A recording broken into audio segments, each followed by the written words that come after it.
Hey, team, I want to continue having a conversation about the secrets of successful leaders.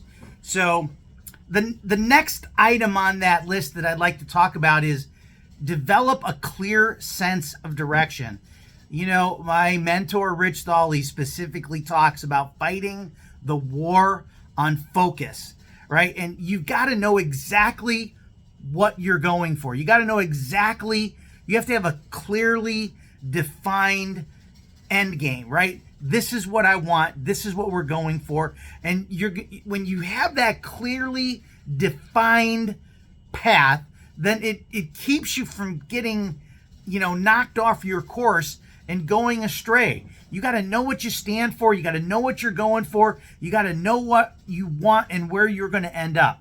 And the second point is to never consider even the possibility of failure. I remember one of my trainers would have on their coffee cup, failure is not an option. And this has to be so deeply embedded in you that it's not even a thought. Now maybe you got to work on that. Maybe there's some things you got to clear in the mechanism there, but you've got to, it's called selling out. And I don't mean the bad selling out, not that you're a sellout, right? But just going all in. That the reason why failure is not an option, because there is no other way to go. Like Magellan having burned the ships, there is no option. Failure is not an option. It's do or die, right? That's what's going to happen. That's what we're going to do. That's another critical secret to success. And success is always a state of an emergency. That's another point to be made, right? It's 24/7. It's not 9 to 5. You can't build an empire 9 to 5. You can make a living 9 to 5, but you can't create a life 9 to 5. And so it is a constant state of emergency. It is, what do I need to do next? Am I doing the most effective, efficient thing with my time right now? And you cannot put off for tomorrow what can be done today. You can't schedule something next week if you could have done it. Rescheduling, right? It's one of the worst things that you could possibly do. Avoid rescheduling like the plague. Try and get it done now. Because whatever you end up rescheduling today's appointment to take up that time block literally prevented that time block from being utilized in something else, right? So it's a state of emergency. Constantly be going, constantly going, constantly be going, right? Working hard and working so hard that that the lazy people think you're nuts, right? If you're not working so hard that lazy people don't think you're nuts, then you're not working hard enough. Not to build an empire, not to really know what it means to have massive success. And the next point is to get around the right people. Napoleon Hill calls it a mastermind alliance. If you are the most successful person in your circle of friends, you literally need a new circle of friends. I'm not saying you ditch your friends, right? That's not what we're saying. But you've got to create new associations that make you stretch your mind, make you stretch your vision, make you stretch further than where you are.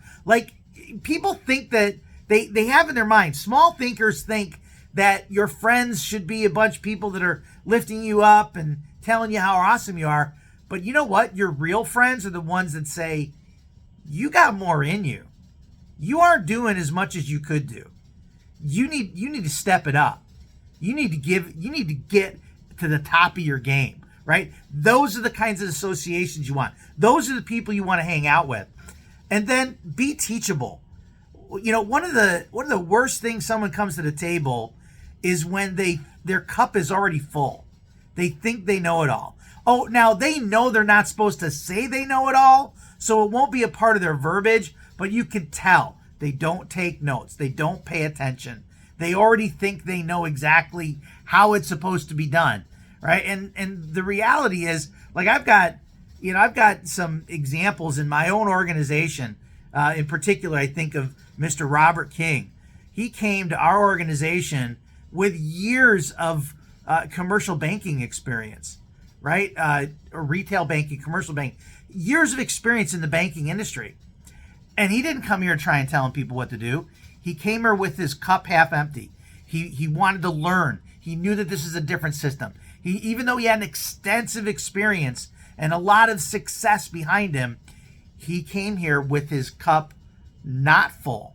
And I believe that's got a lot to do with why he's absolutely crushing it financially. And then be prepared to climb from peak to peak. Now, a lot of people don't realize that, here's a peak, here's a peak. We're not talking about climbing from this peak to that peak.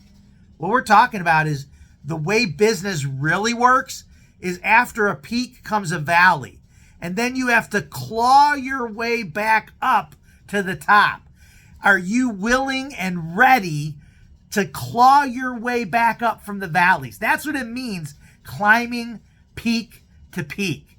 So that's just the latest sequence of the secrets of successful leaders that I wanted to get a chance to get in front of you. And hopefully this week it has an impact. Maybe there's some talking points, and it's something that can help you in both business and in life. I'll see you at the top. The bottom's way too crowded. Have a great day.